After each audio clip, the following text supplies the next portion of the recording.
New discoveries are constantly being made that fundamentally change the way we look at the events and culture of our past. Only in the last few years, many archaeological finds have forced us to take a fresh look at seemingly studied moments in history. In this video, you will see the finds that cast doubt on the official history. Hi friend, you are on the Kurtop channel. Grave with a full set of weapons.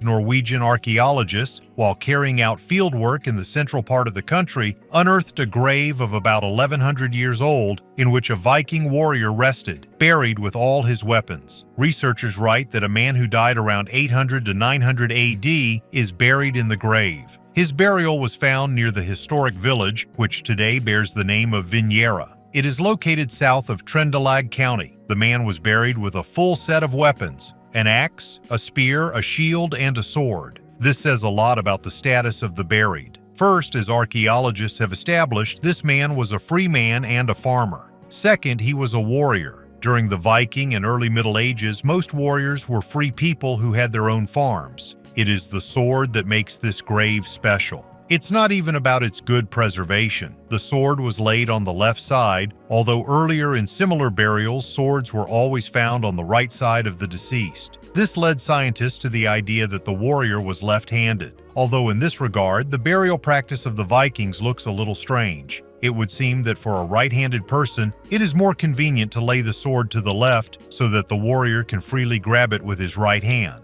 However, these weapons were always stowed to the right. In this case, the ritual was broken. By the way, the grave of the alleged left-handed warrior partially overlapped the graves of 3 other warriors buried in the ditch. It surrounded one of the large mounds. These people obviously did not enjoy great honor and respect. In addition, in ancient times, burials were often used several times. In the same ring ditch, archaeologists discovered a 4th grave, which surprised them. Probably a woman was buried there, who was cremated either at an early stage of the Viking Age or before it. Funerary gifts were found in this burial: a well-preserved bead, an oval brooch, and scissors. It was from these artifacts that the sex of the buried person was determined.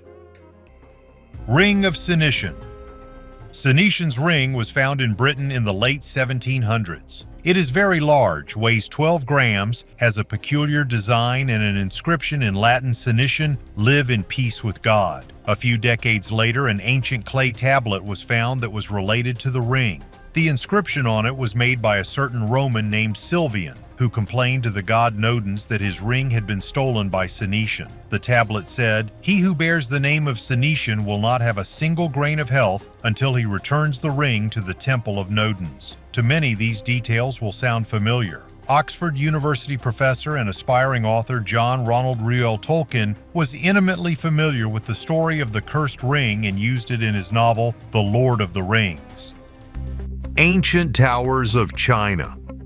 In the foothills of the Himalayas, there are amazing stone towers. Some of them are used by local residents as stables and barns, while others are simply abandoned. They started talking about the towers only in 1998 when the French researcher Frédéric Daragon drew attention to them. Frédéric studied these mysterious towers for 5 whole years. She sought information about them from local residents and Buddhist monasteries, but found nothing. As a result, she found references to the towers in Chinese chronicles and records of European travelers of the 19th century. It turns out that the foothills of the Himalayas have long been inhabited by tribes who lived in isolation from each other. Their languages and dialects developed separately, so the history of the towers may have been forgotten. Himalayan towers are unique in their strength. They withstand earthquakes thanks to a mixture of stone, brick, and wood. The towers have different shapes: square, polygonal, and even star-shaped with 12 peaks. They are 600, 1,000 years old, and some are even older. Frédéric suggested that some of the towers served as a symbol of wealth. The inhabitants of the wealthy villages that traded with China could build them as a demonstration of their wealth. Other towers may have been watchtowers, as they stand near trade routes and the entrance to them is at a height of several meters. Ancient hair. This terrible epidemic has a very long history. Various drugs have been popular for thousands of years, and in those days, millions of people around the world died from this poison. Archaeologists have found the oldest case of drug use in Europe on the island of Minorca near Spain. This man's hair is over 3,000 years old. Scientists studying the cave of Carix discovered that our ancestors performed a strange ritual. The dead man's hair was cut off, dyed red, and placed in small boxes made of horn and wood. The researchers analyzed the hair using sophisticated methods and found alkaloids, scopolamine, and ephedrine, substances that cause hallucinations. It's no secret that researchers can detect drugs in human hair and nails even after months and years. Scientists think that ancient people used vision-inducing plants such as mandrake, henbane, and datura. In addition, they ate ephedra with ephedrine, a stimulant. Now we can say with certainty that psychostimulants were popular in Europe more than 3,000 years ago and most likely created a big problem for humanity even then. Artifacts from different eras in Germany. Searching for objects and treasures with the help of metal detectors is popular all over the world. In some countries, such searches are prohibited. It often happens that newbies are lucky, which happened with one metal detector in northern Germany. He came across an 800-year-old hoard of gold jewelry and silver coins. The treasure was gigantic and tells us about the active trade relations in the area. The hoard consisted of a dazzling collection of artifacts, 2 very high-quality gold earrings set with semi-precious stones, a gold-plated pseudo-coin brooch, 2 gold-plated rings with stones, a fragment of a ring, a small previously gold-plated perforated disc, a ring brooch, and about 30 silver coins. Archaeologists have been exploring the Schleswig-Holstein region and in particular the city of Haithabu, which has been listed as a UNESCO World Heritage Site for decades. Haithabu was destroyed and abandoned around 1066. Prior to that, it was the second largest Scandinavian city and was important to the Vikings between the 8th and 11th centuries. Someone deliberately buried a bag of jewels in this place. The treasure hunter accidentally found a treasure in a place that had previously been studied several times. Archaeologists immediately arrived at the site and excavated. The gold earrings correspond to the traditions of Byzantine jewelers, and the brooch was made from the gold dinar of the Almohads. Silver coins were minted during the time of the Danish king Valdemar II, which indicates that the treasure was buried at least after 1234. Ancient mummies in the mine.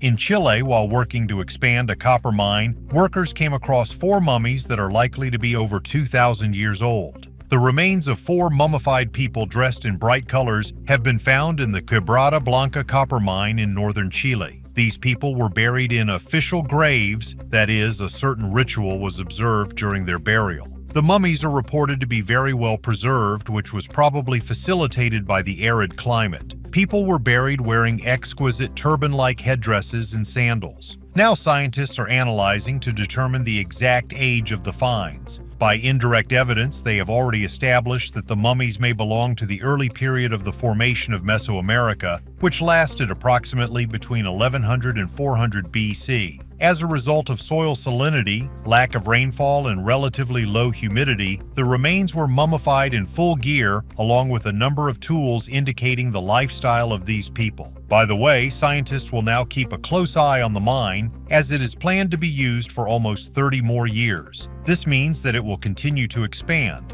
Therefore, workers may stumble upon other burials and artifacts. Maori whip.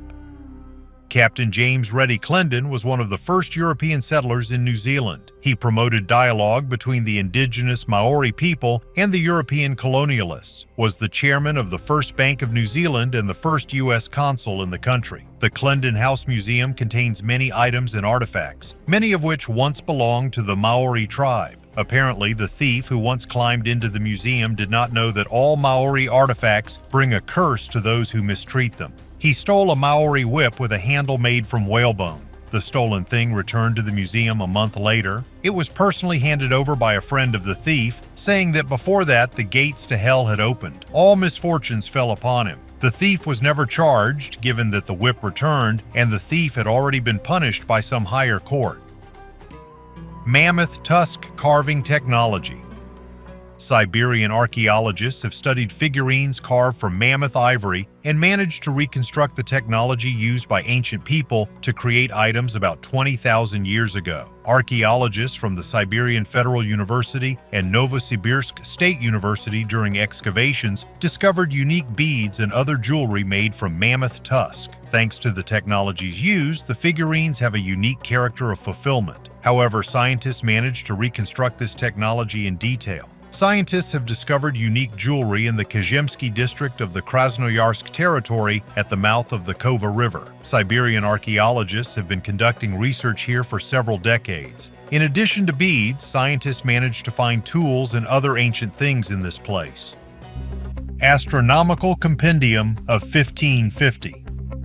Here's an interesting fact from archaeology. Once upon a time, there were such devices as astronomical compendiums. These were small tools for complex calculations packed in one box. Astronomical compendiums cost a lot and were a sign of the wealth of their owner. One such compendium, made around 1550 in Augsburg, is made of gilded brass. Such a compendium included many tools, including a passage instrument for determining the time at night from the stars, lists of latitudes, a magnetic compass, a list of ports and harbors, a perpetual calendar, and a lunar indicator. With the help of the astronomical compendium, it was possible to find out the current time, the height of the tide in ports, and perform calendar calculations. All this was so amazing and useful that today it is even difficult to imagine how such complex functions fit in such a small device. Ritual axe, 4,500 years old. In China, in the city of Wuxi, archaeologists have discovered an ancient ritual weapon, an engraved axe that is 4,500 years old. The axe belongs to the Liangzhu culture, one of the most developed cultures in China at that time. This culture lived in the Yangtze River Delta, but when the floods occurred, the people of Liangzhu were forced to leave their capital and settlements. This led to their complete extinction around 2300 BC. Scientists have found 329 stone tools, 73 stone and bone arrows, and many other ceramic and jade artifacts. The most interesting is the axe, on which images of tigers, patterns of clouds, and birds are engraved on both sides. The axe was found on a sacrificial platform and shows signs of wear and damage. Scientists believe that the axe was not used in battles, but in rituals and ceremonies to symbolize power. Liu Baoshan, head of the local archaeological institute, said the patterns on the axe were made with a harder stone tool. This is the first tiger engraved axe found in the region. Now we will dive into history even deeper and find out what our ancestors ate more than 100,000 years ago. Eerie discovery under the floor. An ordinary day for Amelia turned into a real investigation. She noticed that one of the floorboards in her house was loose and decided to lift it to find out the reason. However, instead of a simple breakage, strange objects were found under the board. An old coin from 1904 and a small golden book. Opening the book, she discovered that the pages were unusually thick. Inside were old photographs, creepy images of the house, dark shadows in empty rooms, and mysterious portraits. Perhaps the house holds dark secrets of the past, or maybe the photographs have simply aged. However, Amelia herself was seriously scared by the discovery. She admitted that since then she has felt anxious and wants to know what other secrets her house is hiding. The world's first thread. Somewhere in the era of the Upper Paleolithic in the territory of today's western Georgia, a man invented a thread. It would seem an ordinary invention, but it changed a lot, allowing our ancestors to weave and mend clothes, create shoes, and surround themselves with simple interior items. In general, one more step into modern civilization, which humanity has made on the territory of our country. Before this find, a nettle find found in the Czech Republic was considered the oldest thread from the Imereti region. But the Georgian linen thread, discovered in 2007, is almost 5,000 years older. Holy Grail of the Nazis. In 2001, a Bavarian diver found a pot made of 10.5 kilograms of gold at the bottom of the local Lake Chiemsee, 70 kilometers east of Munich. The artifact had value in itself, but the researchers were confused by the coinage made in the style of Celtic counterparts 2,000 years ago. In particular, scientists were well aware of the so-called Gundestrup pot. discovered in 1891 in the Danish peat bogs, a superbly preserved silver vessel with rich Celtic decoration. It has been dated to the first millennium BC. However, after the examination, it was found that the pot from Chiemsee was made relatively recently, most likely in the 1930s. Further, it turned out that a certain Alfred Notz, a jeweler of the Munich company Theodor Hayden, told in the 1960s before his death that in the early 1930s he made a certain golden pot weighing about 10 kilograms by order of Albert Pitch, a major industrialist and director of the Elektrochemische Werke Munich. Pitch, a staunch Nazi and a supporter of Hitler, eventually received the high title of Wehrwirtschaftsführer, leader of the war economy, which was given to the heads of the most important enterprises of the Third Reich. Apparently, it was he who ordered the discovery in Lake Chiemsee. It is not clear how it ended up at the bottom of the reservoir, but it is known that on the shores of the lake it was planned to build a monumental complex of the higher school of the NSDAP, Hohe Schule der NSDAP, the main and most elite Nazi university, which was to become the leading educational and scientific center of the entire Third Reich. It is possible that the pot, made in the image and likeness of the ancient Celtic vessels, could be intended for this organization. The Nazis knew a lot about this kind of artifacts with a semi-esoteric function. One of the main mysteries of Jerusalem. In Israel, archaeologists during excavations in Jerusalem discovered unique seals about 2,500 years old. The decoding of the symbols printed on them showed that the city of David was not abandoned by the inhabitants after the Babylonian conquest. One of the black spots in the history of Jerusalem is the period of the so-called Babylonian conquest or Babylonian captivity. It is mentioned in the Bible. It is known that the city of David was destroyed by the Babylonian army in 586 BC. However, practically nothing is known about what happened in the city in subsequent years. One popular hypothesis is that the surviving townspeople fled and settled elsewhere. Seals found in Jerusalem indicate that bureaucracy flourished in Jerusalem during this little-studied period of time, and this means that the city continued to live and gradually recovered. Rare artifacts have been discovered during excavations near the walls of the Old City. Previously, only 10 such artifacts were found in all of Israel, dating from the Persian period, circa 536 BC, 333 BC. The seals were made from clay. One of them apparently was official, and the second was made in a handicraft way. Perhaps it was a fake seal or a seal made by an illiterate official who stood at the lowest hierarchical level. According to archaeologists, the artifacts indicate that there were several levels of bureaucracy in the resurgent Jerusalem. The Bible also talks about the bureaucracy that existed in Jerusalem during this period of time. Finding in the desert of Saudi Arabia. Long ago, long before the Egyptian pyramids and Stonehenge were built, people were creating amazing carvings of animals. Huge 3D drawings of camels and horses on rocks have been found in the desert of Saudi Arabia. At first, scientists thought they were 2,000 years old, but it turned out that they are even older than Stonehenge. All this happened in Neolithic times when there were trees and lakes around. People had not yet tamed camels and may have hunted them, and the drawings on the rock are a kind of meeting place for ancient people. To create such images, people used flint tools and spent 10 to 15 days on each of them. The carved figures seem to be layered on top of each other, which indicates the complexity of their creation. Scholars initially made a mistake with the age of these drawings because dating stone carvings is not an easy task. However, after conducting various studies, they found out that the drawings are older than 8,000 years. This is much older than the 5,000-year-old Stonehenge. Thus, these ancient drawings of camels and horses in the desert are some of the oldest large-scale, three-dimensional depictions of animals in the world. Ancient Empire Tomb.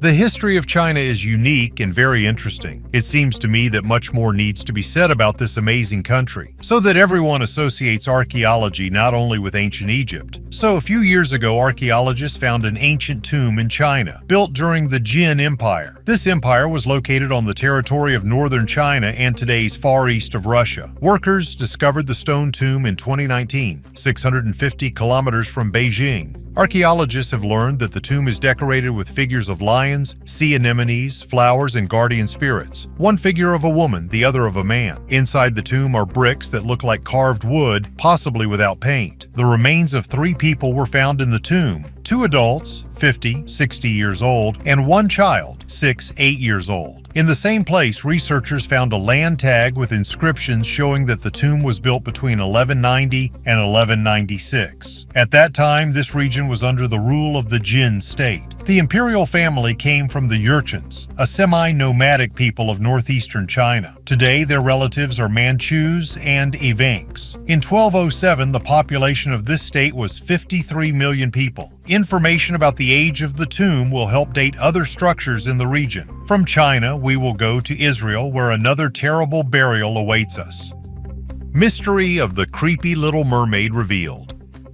I've already talked about this terrible mermaid several times. On YouTube, you could see videos related to this find, but only now the real truth about her has been revealed. Researchers in Japan conducted an in-depth analysis of an artifact kept at the Enjuin Temple in the city of Asakuchi. The mummy of an unusual creature 30 centimeters long, with a scaly fishtail, a human-like head, and 2 arms aroused the interest of tourists and scientists from all over the world. Scientists carefully studied its composition and published the results. Japanese mythology differs significantly from Greek and Slavic. I would say that in Japanese, the monsters look more creepy and intimidating. So in Japanese myths, there is a certain creature that lives in the water, and it is called Ningyo. In fact, these are the same mermaids, only not so beautiful. Hollywood films love to turn the terrible into something beautiful and kind. So they made beautiful mermaids out of Ningyo and made kind and romantic pirates out of medieval sea killers and robbers. No one knows how the Ningyo mummy got into the Enjuin Temple, but a handwritten document from 1903 is stored in the same temple, which says that the mermaid was caught in Kochi Prefecture in 1736 to 1741. In fact, several such specimens are kept in museums in Japan, and only one has been studied in detail today using the most modern equipment.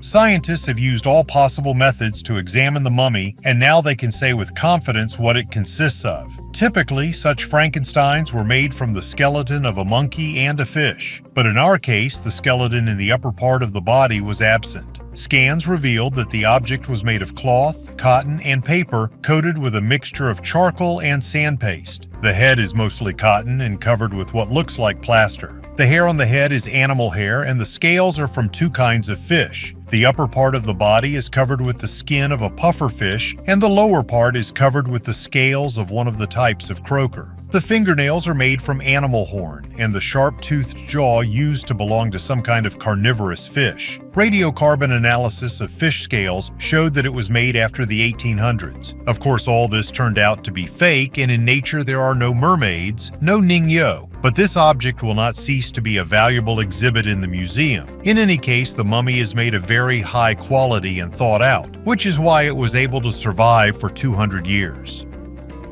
Treasure with coins over 1,000 years old.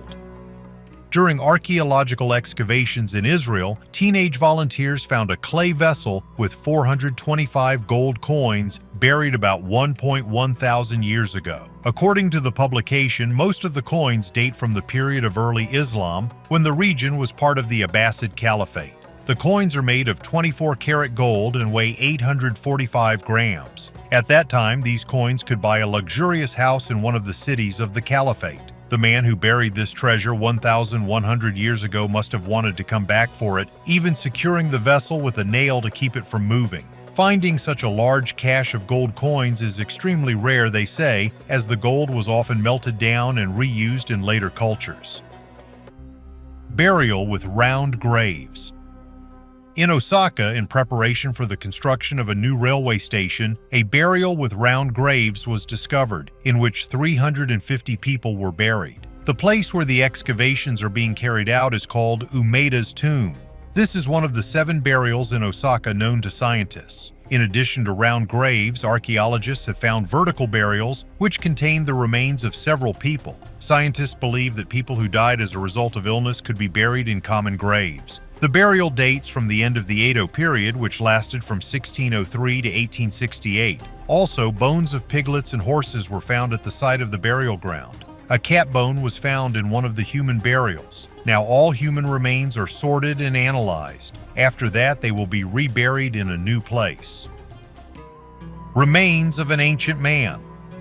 Georgia is the birthplace of the European. Yes, dear Germans, Italians, and French, you heard me right. You all come from Georgia. In the 90s of the last century, a real sensation was found on the territory of this country. Female and male bones whose age was about 1.8 million years. Scientists dubbed the found Zezva and Mazia, gave the new species the name Homo georgicus, Georgian man, and proved that these are the oldest representatives of the Homo genus after those found in Africa. This allows us to authoritatively state that European civilization originates precisely in Georgia. Detailed description of the made-up artifact. To this day, not only images of the appearance of Vajras have survived, but also descriptions of their work. According to Indian myths, the Vajra was an ideal weapon. It always hit the target, but it was as strong as a diamond and never broke. But how could a fictional artifact ever break if it is completely fictional? We are talking about lightning here. Why even invent an object to shoot with if the gods could directly command them? Again, the logical failure of the official versions of history. After all, it doesn't make any sense. Descriptions of the characteristics of the Vajra about strength and accuracy give reason to think, but was it not a real object? It has two earthly and ordinary characteristics for divine attributes. And from the descriptions of the Vajra, we can conclude that although it did not break, it was possible to hit it, and since it did not miss the enemies, it could shoot at non-enemies as well. That is, the descriptions of this divine artifact are more suitable for a real-life object than a simple fiction. In my opinion, the official versions of history now have so many logical failures that it is easier to believe in the Indian Mahabharata than in them. And to learn more about the ancient finds of archaeologists, I recommend that you subscribe to our channel and click on the bell. Thanks for your views. Bye, everyone.